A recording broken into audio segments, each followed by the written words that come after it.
ایک دن سلیمان علیہ السلام اپنے تخت شاہی پر بیٹھے ہوئے تھے۔ ان کے سامنے رعایا بڑے ادب سے دست بستہ کھڑی تھی۔ دربار میں مکمل خاموشی تھی۔ جنوں پری چرند و پرند میں سے کسی کی جرت نہ تھی کہ وہ منہ سے ذرا بھی آواز نکالے۔ اچانک حضرت سلیمان علیہ السلام نے چاروں طرف دیکھ کر کہا، میں اپنے سامنے ہدہد کو موجود نہیں پا رہا۔ کیا پرندوں کی کثرت کے سبب وہ مجھے نظر نہیں آ رہا یا دربار سے غیر حاضر ہے؟ سب نے ادھر ادھر دیکھا مگر ہدہد دکھائی نہ دیا۔ حضرت سلیمان علیہ السلام نے کہا، معلوم ہوتا ہے ہدہد دربار سے غیر حاضر ہے۔ میں اسے اس کوتاہی کی سخت سزا دوں گا، بلکہ ذبح کر ڈالوں گا جب تک کہ وہ اپنی غیر حاضری کا کوئی معقول جواز پیش نہ کرے۔ ان کے لہجے میں سختی محسوس کر کے ہر طرف خاموشی پھیل گئی اور سب کو ہدہد کے متعلق تشویش ہونے لگی۔ ہدہد کا خیال تھا کہ وہ حضرت سلیمان علیہ السلام کے وضو کے وقت تک دربار پہنچ جائے گا۔ اس نے سوچا کہ کیوں نہ آج میں بلند پرواز کر کے دنیا کا نظارہ کروں۔ چنانچہ اس نے اونچی اڑان کی اور اسے ملکہ سبا بلقیس کا باغ دکھائی دیا۔ وہ باغ میں اترا تو وہاں اپنے ایک ہم جنس کو پایا۔ ہم جنس ہدہد نے سلیمانی سے پوچھا، تم کہاں سے آئے ہو؟ میں ملک شام سے حضرت سلیمان علیہ السلام کے پاس سے آیا ہوں، ہدہد سلیمانی نے بتایا۔ حضرت سلیمان علیہ السلام کون ہیں؟ ہم جنس ہدہد نے سوال کیا۔ ہدہد سلیمانی نے جواب دیا، وہ اللہ کے پیغمبر اور تمام انسانوں، جنوں اور شیاطین کے بادشاہ ہیں۔ تمام چرند پرند ان کے متی اور تابع فرما ہیں۔ لیکن تم کہاں کے رہنے والے ہو؟ وہ ہدہد بولا، میں اسی شہر کا باسی ہوں۔ اس ملک پر ملکہ بلقیس حکمران ہے۔ اگرچہ تمہارے بادشاہ کا ملک بہت بڑا ہے، لیکن ہماری شہزادی بھی یمن کی ملکہ ہے۔ اگر تم چاہو تو میرے ساتھ چلو، میں تمہیں اپنے ملک کی سیر کراؤں۔ ہدہد سلیمانی نے تیزی سے کہا، نہیں نہیں، مجھے ڈر ہے کہ کہیں نماز کا وقت نہ گزر جائے، کیونکہ وضو کے وقت حضرت سلیمان علیہ السلام مجھے یاد کریں گے، اور اگر اس وقت میں ان کے پاس موجود نہ ہوا تو وہ مجھ پر خفا ہوں گے۔ بلقیس کے ہدہد نے کہا، اگر تم میرے ملک کا کوئی تحفہ ان کی خدمت میں لے جاؤ گے تو مجھے یقین ہے کہ وہ ناراض نہیں ہوں گے۔ اس وجہ کو معقول سمجھ کر ہدہد سلیمانی اس کے ساتھ چل پڑا۔ اس نے ملک سبا کی خوب سیر کی اور نماز عصر کے وقت دربار سلیمانی میں واپس پہنچ گیا۔ حضرت سلیمان علیہ السلام نے اسے دیکھ کر قدرے غصے سے پوچھا، اے ہدہد، تو کہاں غائب ہو گیا تھا؟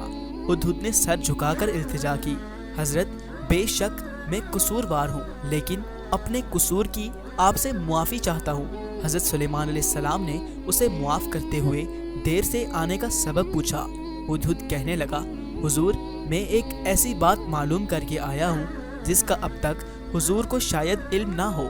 میں ملک سبا کی ایک خاص خبر لایا ہوں، اور وہ یہ ہے کہ ملک سبا پر ایک عورت حکمرانی کر رہی ہے جسے ملکہ بلقیس کہتے ہیں۔ وہ 30 گز لمبے چوڑے اور جواہرات سے بھرے تخت پر بیٹھتی ہے جو سرخ رنگ کا ہے۔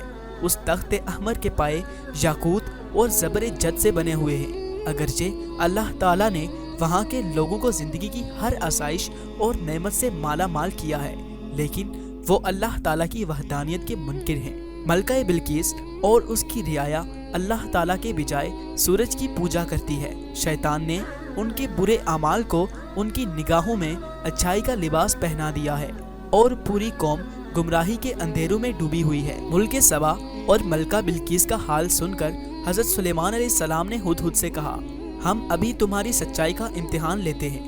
حضرت سلیمان علیہ السلام نے ملکہ بلقیس کے نام ایک خط تحریر کر کے ہدہد کے حوالے کیا اور حکم دیا کہ وہ ملکہ بلقیس کو یہ خط پہنچا آئے۔ خط لے کر ہدہد اڑتا ہوا ملکہ بلقیس کے محل پہنچا۔ ملکہ اس وقت اپنی خوابگاہ میں سو رہی تھی۔ ہدہد روشن دان کے راستے کمرے میں داخل ہوا اور حضرت سلیمان علیہ السلام کا خط ملکہ کے سینے پر رکھ کر واپس باہر نکل گیا۔ ملکہ کی آنکھ کھلی تو خط دیکھ کر پریشان ہو گئی۔ پھر خط پر حضرت سلیمان علیہ السلام کی مہر دیکھ کر اس نے خط کھولا اور پڑھنے لگی۔ خط میں یہ لکھا تھا، اپنی طاقت اور قوت پر ہرگز اتنا ناز اور تکبر نہیں کرنا چاہیے، بلکہ خداوند برتر کے حضور جھک جانا چاہیے۔ اسی کی رضا کو اپنا نصب العین اور اس کے احکام کی پابندی کو اپنا شیوا بنانا چاہیے۔ خط پڑھ کر ملکہ بلقیس نے اپنے درباریوں کو طلب کر کے حضرت سلیمان علیہ السلام کے بارے میں دریافت کیا کہ وہ کون ہیں اور کہاں کے رہنے والے ہیں۔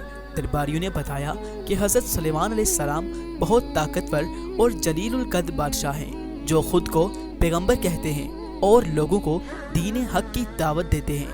یہ سن کر ملکہ نے درباریوں کو حضرت سلیمان علیہ السلام کے خط کے بارے میں بتایا اور انہیں خط کی عبارت سنا کر ان سے مشورہ مانگا کہ اس خط کا کیا جواب دیا جائے۔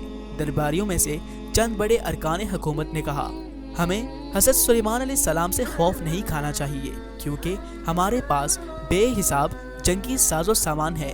اگر انہوں نے ہمارے ملک پر حملہ کیا تو ہم ڈٹ کر مقابلہ کریں گے۔ اس کے باوجود آپ جو بھی مناسب سمجھے فیصلہ کریں، ہم اس کی تعمیل کریں گے۔ ملکہ بلقیس نے درباریوں کی تجویز سن کر کہا، بے شک ہم طاقتور ہیں، لیکن کسی معاملے کا حل یہ نہیں کہ فوراً جنگ کے لیے تیار ہو جائیں۔ بہتر یہ ہے کہ چند قاصدوں کو بیش قیمت تحائف دے کر حضرت سلیمان علیہ السلام کی خدمت میں بھیجا جائے۔ اس بہانے قاصد ان کی شوکت و عظمت کا بھی بخوبی اندازہ لگا آئیں گے اور یہ بھی پتہ چل جائے گا کہ وہ ہم سے کیا چاہتے ہیں۔ اگر واقعی زبردست قوت و طاقت والے بادشاہ ہوئے تو ان سے جنگ کرنا بے سود ہوگا۔ تمام درباریوں نے ملکہ کی رائے پر اتفاق کا اظہار کیا۔ تب ملکہ نے بیش قیمت تحائف کے ساتھ چند ایلچی دربار سلیمانی میں روانہ کیے۔ یہ ایلچی جب دربار میں پہنچے اور انہوں نے حضرت سلیمان علیہ السلام کی خدمت میں تحائف پیش کیے تو حضرت سلیمان علیہ السلام نے تحائف دے کر ایلچیوں سے فرمایا، تم جن قیمتی اشیاء سے مجھے بہلانے آئے ہو، ان سے زیادہ قیمتی اشیاء میرے اللہ نے مجھے عطا کر رکھی ہیں۔ میرے نزدیک تمہارے ان تحائف کی کوئی حیثیت و اہمیت نہیں ہے۔ ملک و حکومت اور مال و دولت میرا نصب العین نہیں ہے۔ میں تو کلمہ حق بلند کرنا چاہتا ہوں۔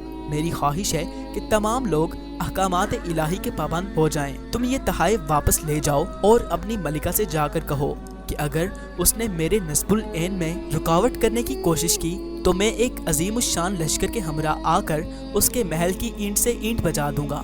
ایلچیوں نے واپس جا کر ملکہ بلقیس کو حضرت سلیمان علیہ السلام کے جواب سے مطلع کیا اور ان کی شان و شوکت کا نقشہ بیان کیا۔ ملکہ بلقیس فکر مند ہو گئی اور ایک بڑے وفد کو لے کر حضرت سلیمان علیہ السلام کی طرف روانہ ہوئی۔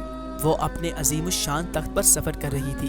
حضرت سلیمان علیہ السلام کو ملکہ بلقیس کی آمد کا علم ہوا تو انہوں نے درباریوں سے پوچھا، تم میں سے کوئی ایسا شخص ہے جو ملکہ بلقیس کے تخت کو اس کے یہاں پہنچنے سے پہلے لے آئے؟ حضور، دربار کا وقت ختم ہونے تک میں بلقیس کا تخت یہاں لا سکتا ہوں، ایک جن نے ادب سے کہا۔ حضرت سلیمان علیہ السلام نے فرمایا، نہیں، یہ تو بہت وقت ہے، میں اس سے بھی پہلے یہاں ملکہ کا تخت دیکھنا چاہتا ہوں۔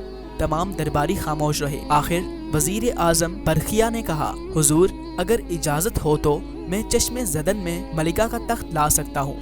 آپ نے وزیر اعظم برقیہ کو اجازت دی اور وہ پلک جھپکنے کی دیر میں ملکہ بلقیس کا تخت وہاں لے آیا۔ آپ نے ملکہ کا خیر مقدم کیا اور اس کے آرام و آرائش کا سامان مہیا کیا۔ ملکہ بلقیس حضرت سلیمان علیہ السلام کی حسن و اخلاق سے بے حد متاثر ہوئی اور آپ پر ایمان لے آئی۔ پھر آپ سے اجازت لے کر واپس اپنے ملک چلی گئی۔